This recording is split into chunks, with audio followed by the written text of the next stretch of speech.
Hi, I'm Shamara, and I'm quite sure there's a few of you crystal lovers who are wondering what on earth are the crystals I have on my altar down here.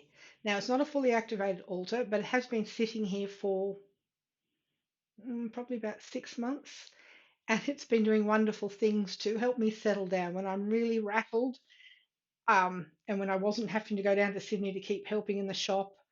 Then, this would be a place of tranquility. This is my crystal room, and at some point in the future, I'll show you just how many crystals are in here. Getting into this work of doing the YouTube videos was a great excuse to go and grab even more crystals from the warehouse. So it's really quite packed. Um, but these are the special ones that are here working with me on this new crystal experiences with Shamara work. So let's have a look at them so you don't have to send comments saying, what's that? What's that? These are my special friends. So here we have selenite, which is a very key crystal for anchoring any pillar of energy. Um, Very underrated, but if you get a nice big piece of selenite in this direction, it really just helps bring the energy down. And I've had that from people who I've never known before, who I intuited selenite for them, and they held them and went, "Oh my goodness, I can really see how my readings are going so much better, how I can do my astrology so much better." So it wasn't just my amazing teacher from many years ago telling us to get some. There was actual proof of the pudding from people who didn't know her, saying they could really feel the difference.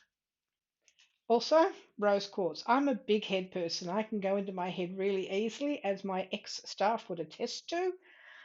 So, of course, I need all the help I can get to open the heart of mine up and just let the flow of love from the divine come into me.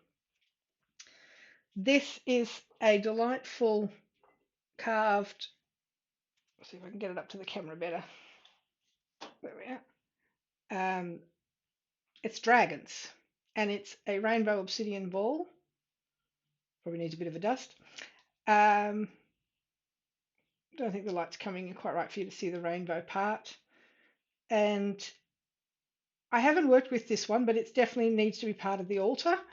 But I was told by customers many, many years ago who saw the other one that was in the shop that it was going to take me into some very big past life work. It was, um, they were pretty amazed. They said it's a very special gateway crystal. But when I learn what that means, I'll let you know about it. Here we have Libyan desert glass. Yes, from Libya, that area. So it's believed a tektite or a meteorite hit the ground or came very close. Sorry, meteorite came very close to the ground or hit it and sent all this glass up in the air. There is another rumor that maybe it's actually left over from a nuclear reaction, if you believe some of the old myths of what was really in the ark, of the ark that the Jews carried around for a while. But anyway, I've always loved this crystal. Um, Oh, and whoops. I always say when a crystal drops and doesn't break, it just needed a bit of a wake up energy. So these are different tektites. They're from a very big spreading of a meteorite right down through Asia across the top of Australia. Um, so they're called Chinese tektites often, or Indo-Asian tektites. These apparently came from Vietnam. This is a Super 7. I believe it to be a real one. I can feel amazing energy coming out of it. It was only recently found by some people when they were clearing out their warehouse. I bought a few pieces.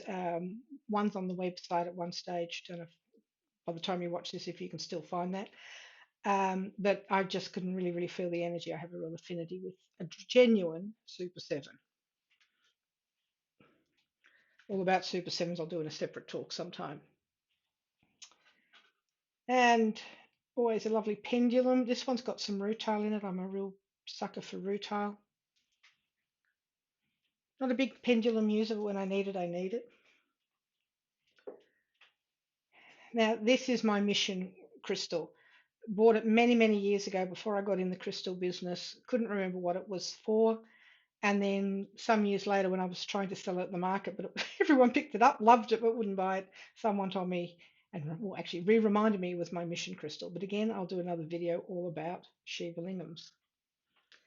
And you can see I've got some things there to help the energy. I've definitely got the energy of the hummingbird forming. Again, some story in the future about crystals will talk about me and the hummingbird energy.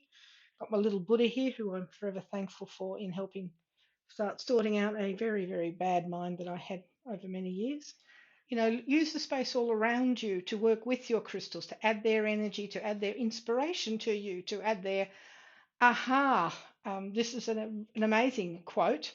I did some research on it. Nelson Mandela apparently never said this quote. It actually was said by Marion Williamson, who was associated with promoting a book called Course in Miracles. She didn't write it, but she helped promote it. She loved what it talked about. And she wrote these inspiring words. And, if you can remember these words every day, you would be walking a life without fear, but with joy. And this morning, I added this picture. She has been floating around, uh, I don't know, 14 years, 16 years since I cut her out of a calendar. She was just too good to throw in the bin. And today I needed the energy. Today's the day I'm launching the videos for Crystal Experiences with Shamara, and she was coming in to represent the goddess energy. So add flowers, add plants. So I said at some point you will start seeing plants and things coming into this room. It's my crystal room. It's definitely the room where I get to pull myself together when I'm in a bad space. Because yes, as a person walking the path, you are still a human and you still have bad days.